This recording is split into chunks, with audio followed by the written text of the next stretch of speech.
Good morning, dear students. It's our second class on modern literature.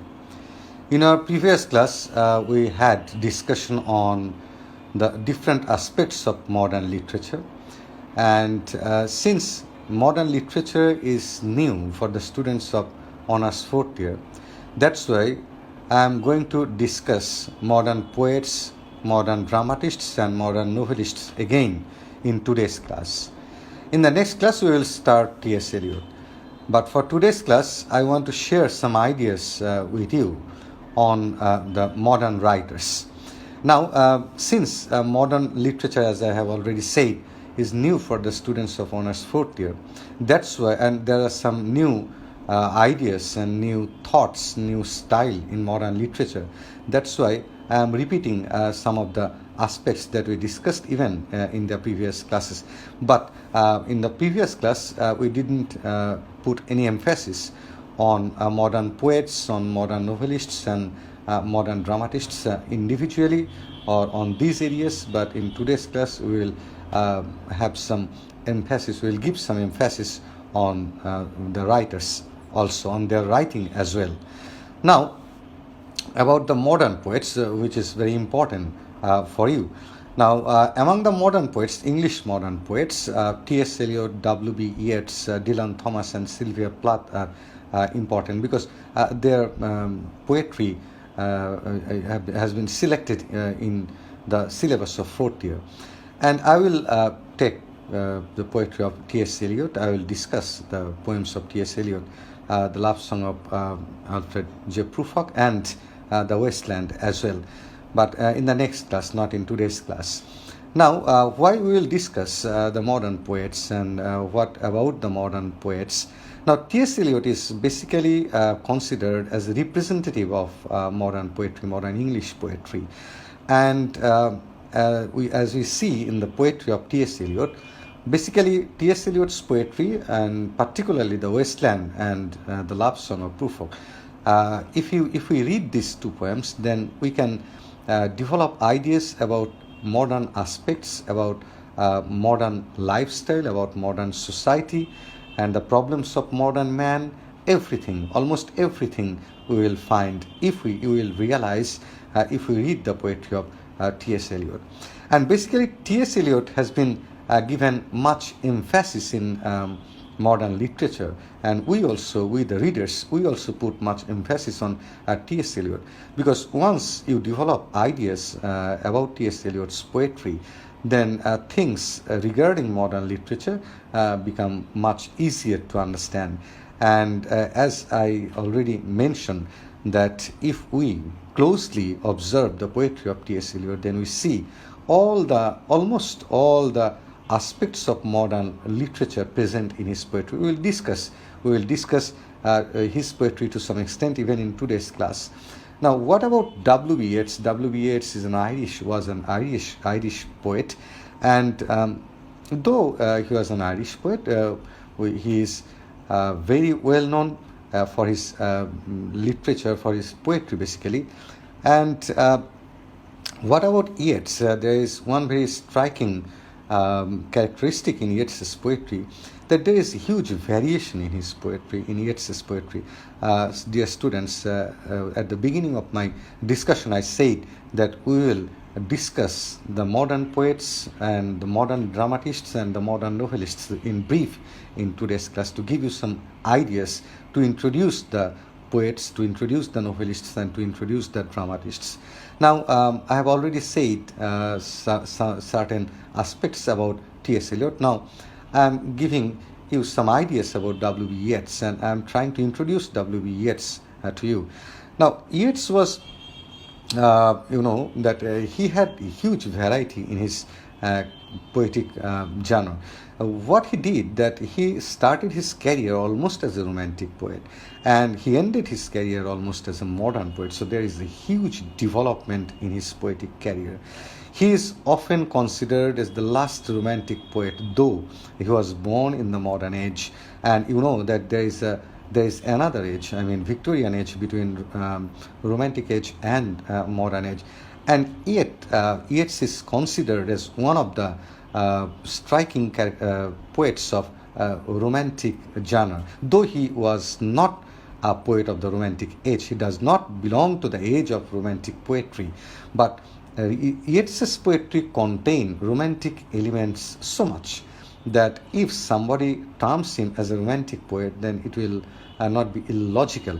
But what is significant that as he develops as his poetic career develops, as he becomes matured in terms of his age and poetic perception, then he gradually leans towards modern aspects of life.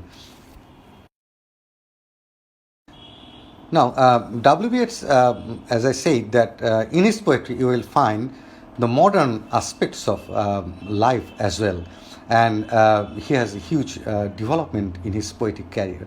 And W.B. Yeats had a very close contact with Rabindranath Tagore, and there is a similarity between W.B. Yeats and Rabindranath Tagore, because both of them have huge changes in their poetic career. Now, Rabindranath Tagore, he was also a romantic poet in our literature, in Bangla literature. But as we see that towards the end of his life, the poetry he composed towards the end of his life, he almost touched the modern style. So Rabindranath Tagore also started his career as a romantic poet and continued the romantic trend throughout his life, but towards the end of his life, he almost touched the modern style of writing poetry. Now, this is the comparison between W.B. Yeats and Tagore, that there was a huge development in their poetic career, in the style of composing poetry. Now, Dylan Thomas and Sylvia Plath, they are also very important for you. And Dylan Thomas, he was a modern poet, but you will see that the modern aspects are rather not that much present in his poetry. Instead we see that romantic elements dominate his poetry. And Sylvia Plath, she is also a very significant modern poet, and you will know about these poets later, and the teachers, respective teachers, they will discuss the poetry of these poets in their classes. But remember one thing, that since I will discuss the poetry of T.S. Eliot, that's why I spent much time on T.S. Eliot's style of writing poetry. And when you will read T.S. Eliot, naturally W.B. Yeats will also come in comparison and contrast with T.S. Eliot. So that's why I discussed these two poets rather, and Dylan Thomas and Sylvia Plath, their poetry will be discussed in the classroom by the respective teachers. But we need to develop one perception that whenever we read poetry, modern poetry or any type of poetry, develop the style of comparing and contrasting among different poets. That will make things much easier to understand. Now, the characteristics of modern poetry we discussed briefly in our previous class in a different way. Now, in today's class, we will discuss it in another style. Now, if we see closely, if we observe closely the poetry of modern poets, then what kind of characteristics we find in their poetry? Now, we see a new kind of style in their poetry, and what kind of style they use in their poetry I discussed in my previous class, and I am repeating because it's very important. The modern poets, they prefer to use stream of consciousness technique in their poetry. Not all the poets, but some of the poets, they use stream of consciousness technique, and T.S. Eliot is one of them. And when you will read Prufrock, the love song of Prufrock, you will see that how beautifully he has used the technique of stream of consciousness in the love song of Prufrock. Now, what is stream of consciousness? I discussed in the previous class. Again, I am repeating that stream of consciousness is a kind of technique which is used both in poetry and sometimes in novel as well. And the stream of consciousness, even in short story, it's a kind of technique in which the traditional plot construction is violated. That means there is no starting, there is no middle, and there is no ending in the plot construction. Why? Because the writers or the poets who follow stream of consciousness technique, they believe that there cannot be any structured style, or there should not be any structured plot in writing, because a person's psychological process, or the working of mind is more important than external incidents. I mean, the writers believe that internal incidents, internal thoughts are more important than the external incidents and external thoughts. That means internal action is more important than the external action. And since internal action is closely connected with the psychology of a man, and with the process of mind, with the what should I say, with the style, the way the mind goes on, the way the thoughts that come to our mind, the thoughts come to our mind in a haphazard manner. You cannot give any assurance that thoughts come to your mind in a chronological manner.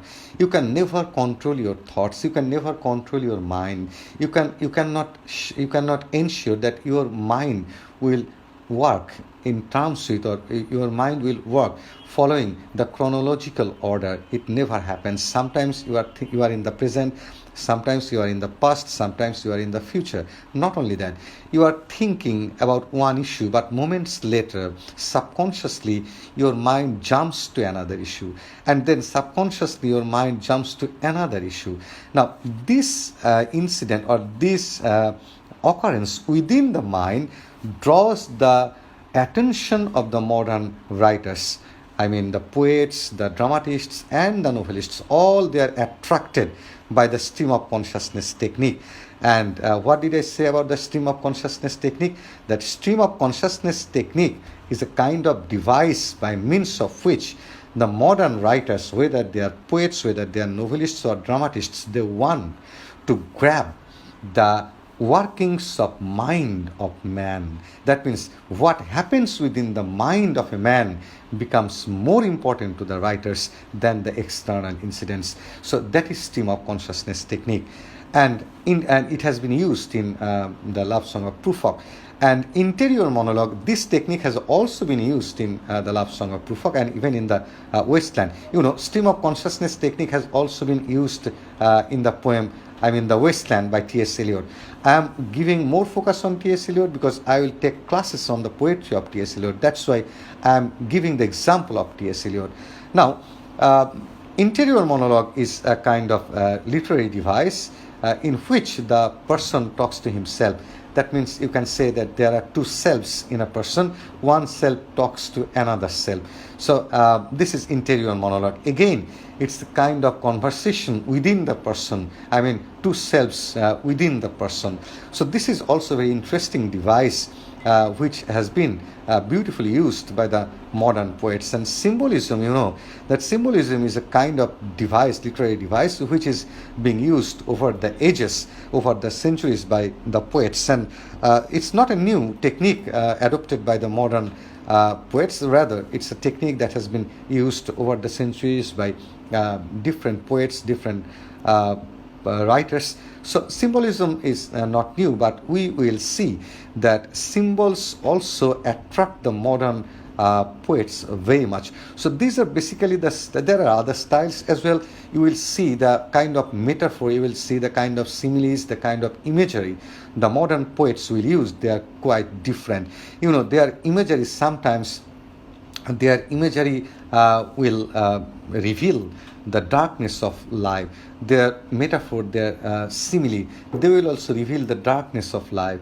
And these things are new in literature because, a metaphor, simile, imagery in romantic literature, there's a kind of, there's a kind of purity, there is a kind of innocence in romantic literature. Even that continued even during the Victorian age. Though the Victorian age is a combination of both optimism and pessimism, still we see romantic elements in the Victorian age.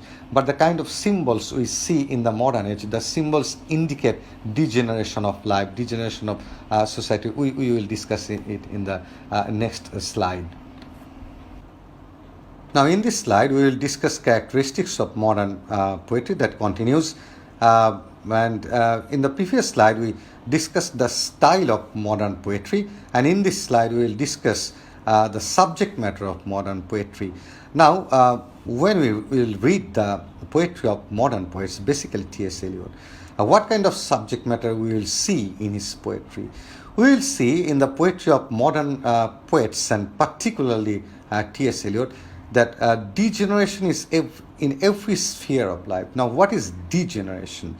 Degeneration is the antonym of regeneration. Degeneration means that there is a declining trend, that there is collapse and there is darkness everywhere in life. Darkness is there in the morality of human being.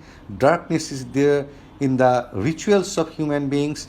Darkness is there in the beliefs of human beings. Darkness is there in the life, in the love affair, in the conjugal life of human beings.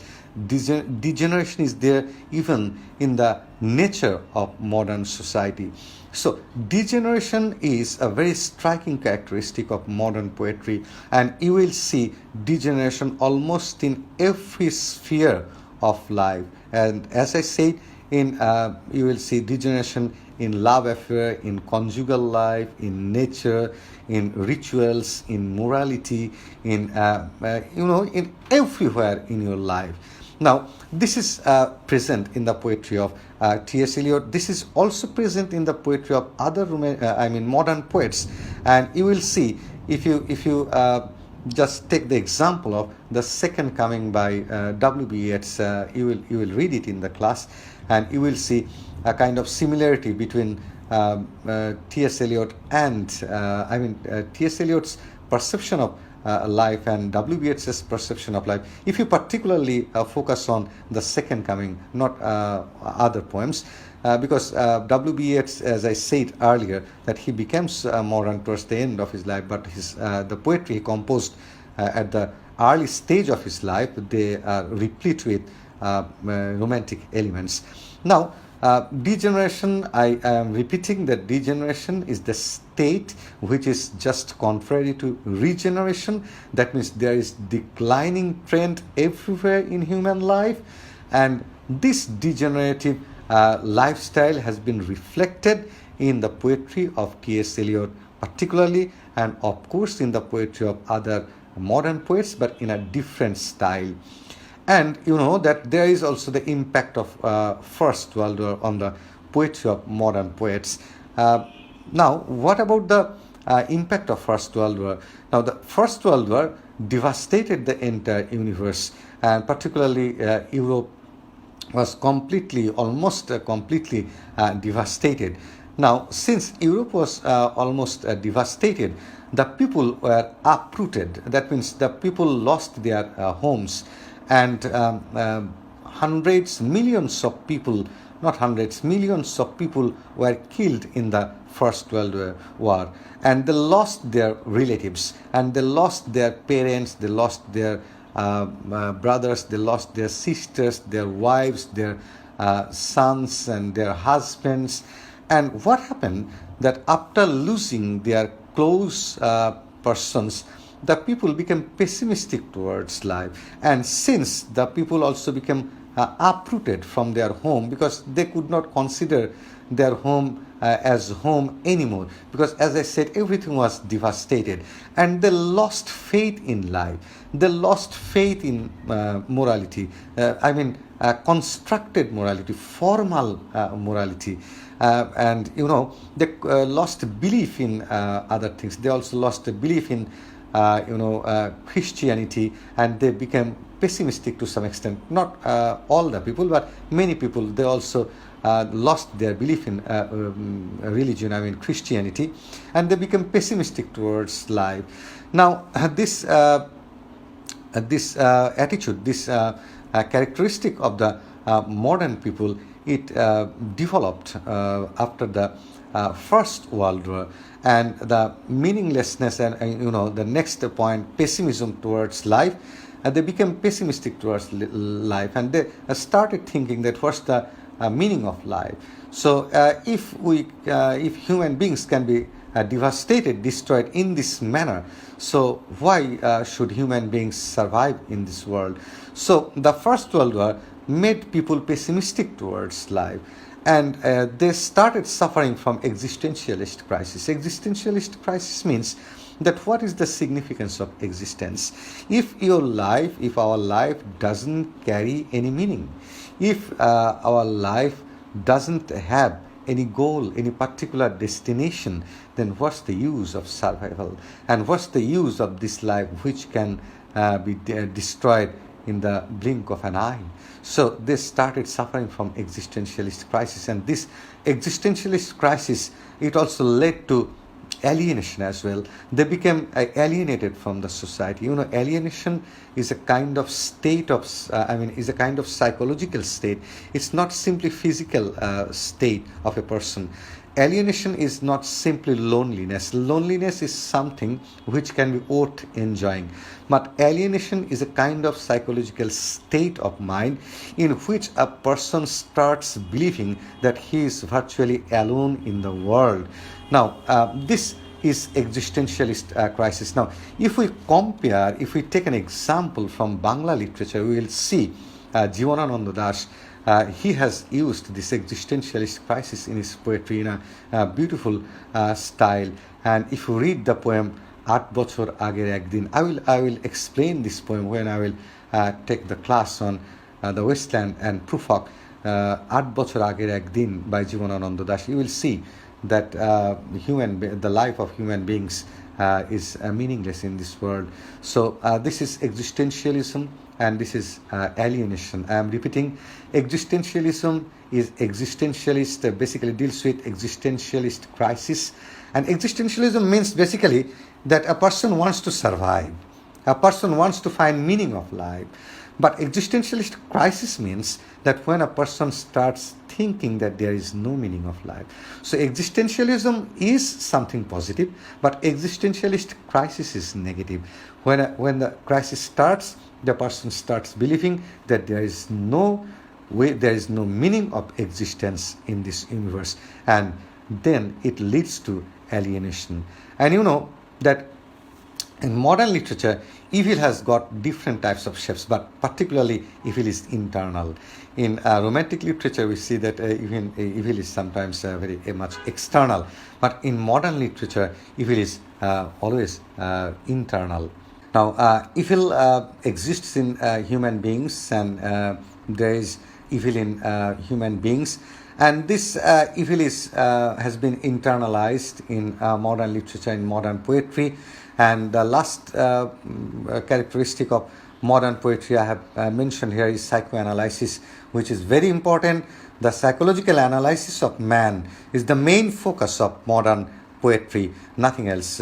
Psychology is very important for the modern poets. Now, these are basically the main characteristics of modern poetry. Now, let's move towards modern novelists. I know that there are other aspects in modern poetry, and we will also discuss those aspects in our later classes when I will start the text. But in today's class, we are laying a special focus on different writers and giving you some ideas about modern literature. Since modern literature is new in your syllabus, that's why I am telling all these things.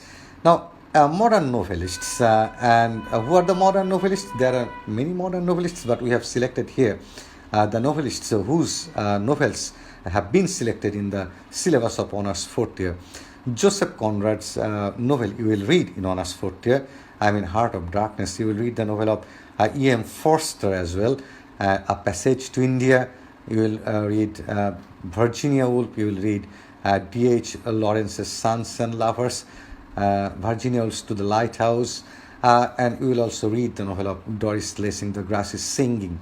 Now, what about the characteristics of modern novelists, and what about the novelists of modern age? Now, there are also American novelists, Nathaniel Hawthorne and Toni Morrison.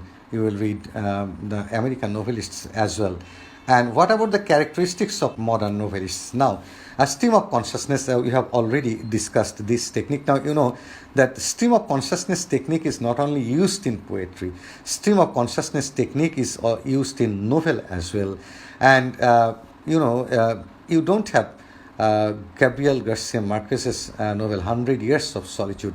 Basically, his 100 Years of Solitude is a great example of not only a stream of consciousness, is basically of magic realism, but stream of consciousness technique has been beautifully used in the novel of Virginia Woolf. You have To the Lighthouse, and there is another novel by Virginia Woolf, Mrs. Dalloway.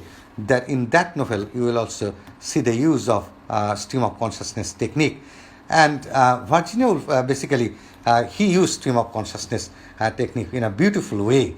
And there was another great novelist in English literature, and James Joyce. If you read the novel Ulysses and the portrait of an artist as a young man by James Joyce, then you can easily notice the beautiful use of stream of consciousness technique in that novel. Now, I have already discussed the technique stream of consciousness. What does it mean? It means that plotlessness. There will be no structured plot because you cannot control your mind, and the working of the mind is very important for the writers. And when the writers focus on the working of the mind, they cannot maintain the chronological order of incidents. And if they cannot maintain the chronological order of incidents, they cannot claim that plot has been well structured in their writing. So stream of consciousness is the technique in which the writers break the traditional style of forming the plot. And what about magic realism? Magic realism is not supernatural or surreal. Magic realism is something, a kind of technique which has been basically developed in a very beautiful manner, in a skilled manner by Gabriel Garcia Marquez in his novel, very famous novel, 100 Years of Solitude. And what about, and this technique has been used in the novel Beloved, by Toni Morrison. You will see in the novel you have in your syllabus. What about magic realism? Magic realism is a kind of technique in which you will see that there are certain things which apparently look like magic, which apparently look like unconvincing. It's not supernatural. Supernatural things indicate that they are supernatural. They are not natural. But magic realism is a technique in which the magic things or the magical incidents, they tend to be real. The writers present them in such a way that the magical things can be real. Apparently they may be unreal, apparently they may be unconvincing, but if we look closely to things, then we can understand that things might be or might happen in that manner as well, though apparently it seems impractical and unrealistic. So magic realism is a kind of technique which has been beautifully used by the modern novelists, and I have already said that you will see the use of magic realism in the novel Beloved by Toni Morrison, in which you will see that a character who exists throughout the novel, but it basically doesn't exist. So there is a character throughout the novel who doesn't exist, but the character is the main character. Now, this is very interesting. One of the main characters, I must say, if not the main character, because people may say that there are other principal characters in the novel Beloved. So I would rather say that it's one of the main characters. Now, this is about magic realism and psychoanalysis. That psychological analysis is not only an interesting area of the poets, but also an interesting area of the novelists as well. And you will see the psychological analysis of characters in the novel Sons and Lovers by D.H. Lawrence. You will see that how the conflict between son and mother takes place in this novel. You will see that a man, how he twists between his relationship with his mother and his lover. So this is a very complex relationship. It's very difficult for a man to maintain the relationship between his beloved and at the same time maintain his relationship with his mother.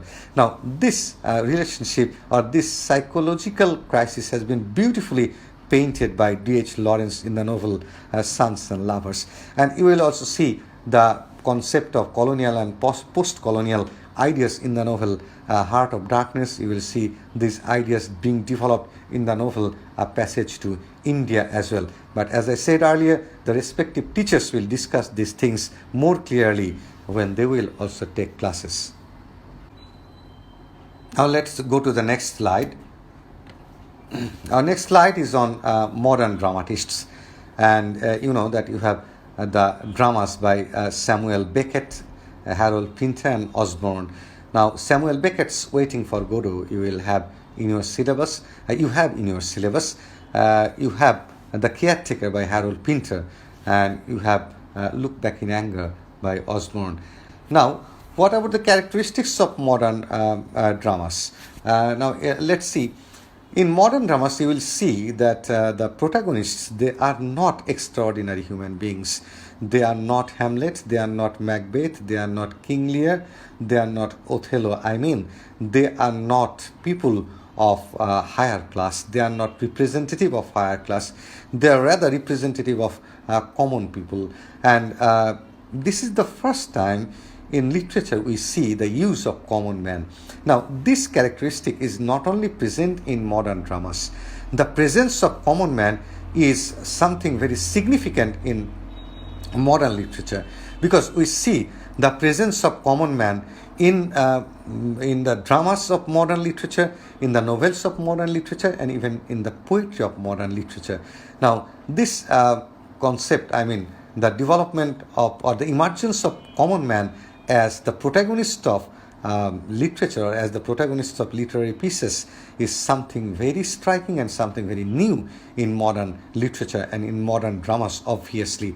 Now you will see, if we take the example of Samuel Beckett's Waiting for Godot, we will see Vladimir Estragon, Lucky, Pozo. You will learn all these things when the teachers will take the classes, that all they are common human beings. And you will also see in the drama of Harold Pinter's The Caretaker, you will see that the protagonist of that drama, he is also a very common person, and the two brothers, they are also very common human beings.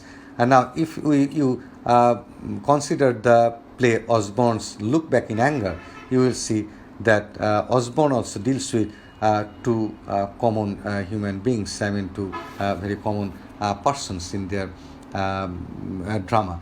Now if we put emphasis on stage direction, we will see that in modern drama we see that they use there is huge use of light, and there is huge use of not huge, there is a beautiful use of sound effect and the effect of light in stage direction. Why? Because they want to, the modern dramatists, they want to explore the psychological state of human beings. That's why sometimes, the last point is about the dream concept.